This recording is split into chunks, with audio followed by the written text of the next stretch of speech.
Hi everyone, Lisa here for Whimsy Stamps. Today I'm sharing a quick and simple slimline card with you. Now, my inspiration comes from antique prints that you see with botanicals and also the insect prints that you see. I love those prints. So I thought, why not try to come up with, mesh these two items together and see what we could come up with. Now, here's the beautiful stamp set, the shiplap, farmhouse shiplap stamp, the honeycomb pattern die, also the sunflower stamp. You've seen me use that in previous videos, and I'm going to be using the Slimline window die now. All these products are from Whimsy Stamps.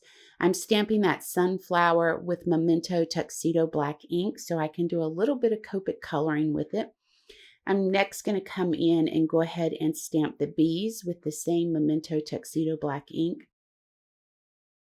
And then we're going to go ahead and stamp that farmhouse shiplap. And we're going to use Catherine Pooler's Twilight ink for that. So if you happen to lay your paper down on the stamp like I did there, just make sure you're holding that still so it doesn't shift on you. So now that we have everything stamped, it's actually really quick.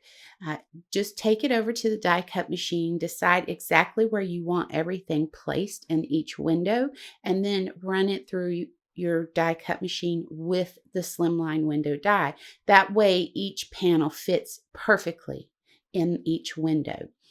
So on to the coloring. I'm going to be doing some coloring on the sunflowers with Y32. It's a very muted yellow.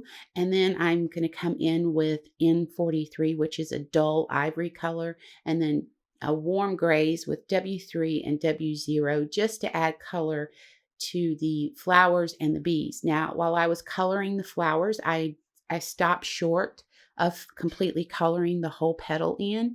I want it to look like it's worn, the color's worn off the, paper. So that's why I stopped short with that.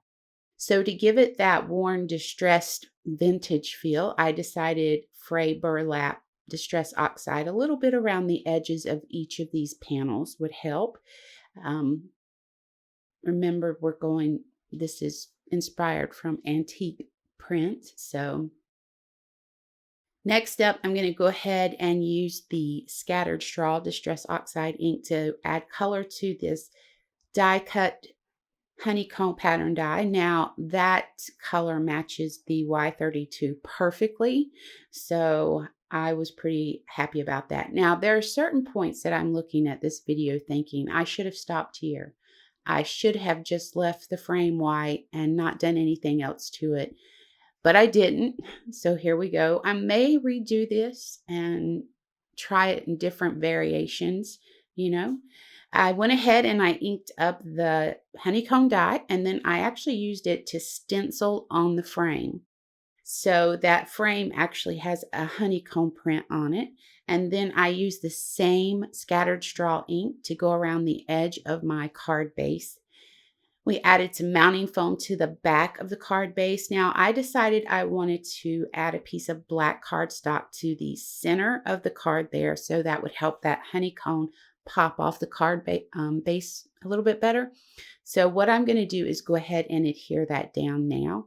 I just lay that frame down flat and then place that in there before I flip this over to adhere it, because I'm putting the honeycomb, I'm attaching it to the mounting foam.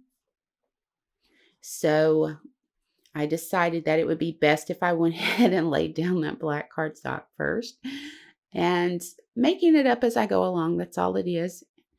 So I went ahead and I attached the honeycomb to the mounting foam, and I trimmed off the excess that was hanging over into other windows, because I didn't want that. I want it to be everything have its own place. A little bit of glue here just to help hold down any areas that aren't attached with that mounting foam. So now we're going to just go ahead and start placing our pieces in each window. I'm using a liquid adhesive to do that. It's pretty easy. There's nothing complicated about this card. There's no difficult coloring. There's no difficult blending. It's just stamp, lay down a little bit of color, and put it together. It's actually really easy. So I'm going to continue placing each piece in. Now, I feel like placement is personal preference, so make it your own. You don't even have to use sunflowers and bees. Maybe you want to do a beach theme and you want to use mermaids and I don't know, waves. It's completely up to you. But I just love the idea. It's almost like you're trying to tell a story with each little window. I like that. So I'm going to go ahead and stamp my sentiment thinking of you, and then I'm going to trim it down with my paper trimmer. Once we have this trimmed down, I'm going to go ahead and add some mounting foam to the back of it and adhere it to the front of the card right over the honeycomb.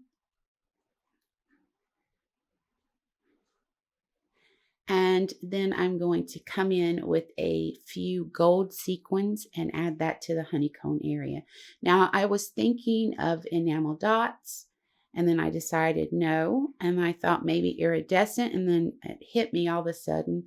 What if I used gold sequins, because honey is a gold color, and I just thought that that would work great with it. So I ended up going with gold sequins here in that honeycomb, and I only did 3 of those.